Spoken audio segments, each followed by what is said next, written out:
நமக்கு எப்பவுமே மக்கள் தாங்க, மக்களுடைய பிரச்சனை பத்தி பேசுறது தான். இன்னைக்கு நம்ம காஞ்சிபுரம் மாவட்டத்துக்கு வந்திருக்கிறோம். இங்க மக்கள் ஃபேஸ் பண்ற அந்த பிரச்சனையை பத்தி நம்ம பேசி ஆகணும்.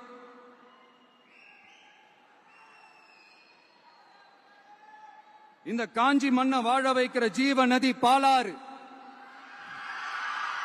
உயிர் நதி பாலாறு. இந்த மக்களோட உயிரோடவும் ரத்தத்தோடும் கலந்து ஓடுவது பாலாறு. அந்த பாலாறை இன்னைக்கு பெரியார் பெயரையும் அண்ணா பெயரையும் சும்மா பேருக்கு வச்சுக்கிட்டு ஆட்சி நடத்துறவங்க என்ன பண்றாங்க தெரியும்ல? சுரண்டிட்டாங்க, கொள்ளையடிச்சிட்டாங்க, நாசம் பண்ணிட்டாங்க, மோசம் பண்ணிட்டாங்கன்னு இன்னும் என்ன வேணாலும் சொல்லலாம். ஆக மொத்தம் அழிச்சிட்டாங்க. இத நான் ஏதோ போற போக்குல ஏதோ அடிச்சு விடலங்க, ஆதாரத்தோட தான் சொல்றேன். அனுமதிக்கப்பட்ட அந்த லெவலை தாண்டி 22,70,000 யூனிட் மணலை கொள்ளையடிச்சிருக்கிறாங்க. ஆக மொத்தம் இதுல அவங்க அடிச்ச கொள்ளை எவ்வளவு தெரியுமா? ரொம்பலாம் இல்ல, கம்மி தான். 4,730 கோடி. கம்மி தான் இல்ல? இதுக்கெல்லாம் அவங்க ஆதாரம் எல்லாம் கேட்க முடியாது. ஏன்னா இந்த ஆதாரம் எல்லாம் ஆல்ரெடி கோர்ட்ல இருக்குது, அமலாக்கத்துறை டிபார்ட்மெண்ட்ல இருக்குது. அந்த டிபார்ட்மெண்ட்ல வேலை செஞ்ச சில நல்லவர்கள் அவங்க அடிச்ச அந்த கொள்ளையெல்லாம் தாங்க முடியாம வெளியில சொன்ன அந்த ஆதாரங்கள் இதெல்லாம் சம்பந்தப்பட்டவங்களுக்கு இன்னும் நல்லாவே தெரியும். அதனால இது சம்பந்தமா ஆதாரங்களை கொடுலாம் அவங்க கேட்க முடியாது. மணலை கொள்ளையடிச்சா நீர்நிலைகள் அழியும், ஏரி குளம் கண்மா எல்லாம் அழியும். இதெல்லாம் அழிஞ்சா விவசாயம் அழியும், விவசாயம் அழிஞ்சு போனா விவசாயிகள் அழிஞ்சிருவாங்க. ஆக மொத்தம் நாம எல்லாரும் மொத்தமா அழிஞ்சு போக வேண்டியதுதான். இப்படி மேல இருந்து கீழே வரைக்கும் ஒரு கட்சியை சிண்டிகேட் போட்டு கொள்ளையடிக்கிறத கேள்விப்பட்டிருக்கிறீங்களா மக்களே?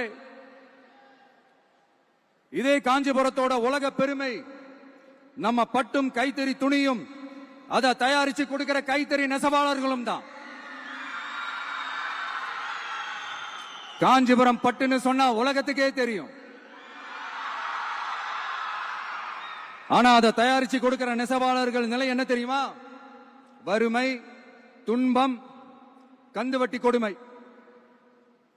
பட்டு கைத்தறிக்கு கூட்டுறவு சங்கங்கள் இருக்கு, பருத்தி கைத்தறிக்கும் கூட்டுறவு சங்கங்கள் இருக்கு. சுமார் 40,000 பேர் அதில் உறுப்பினர்களா இருக்கிறாங்க. அது போக சாய தொழில், தறிப்பட்டறை தொழில் இதை நம்பி 40,000 குடும்பங்கள் இருக்கு. ஆனா அவங்களோட ஒரு நாள் கூலி எவ்வளவு தெரியுமா? வெறும் 500 ரூபா தான்.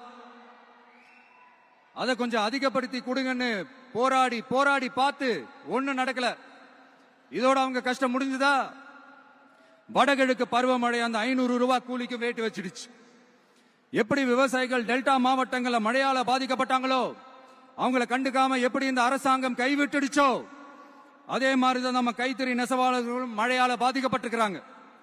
அடுத்து இந்த காஞ்சிபுரம் மாவட்டத்தோட பஸ் ஸ்டாண்ட் 60 வருஷத்துக்கு முன்னாடி கட்டினதான்.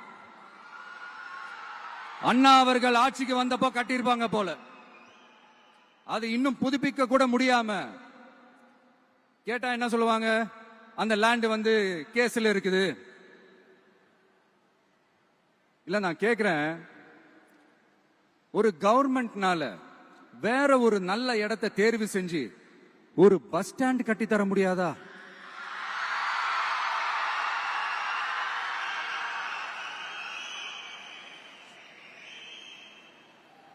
பிரச்சனை என்ன தெரியுமாங்க? அவங்களுக்கு மக்களை பத்தி யோசிக்கிறதுக்கே நேரம் இல்லை, அதுதான் பிரச்சனை.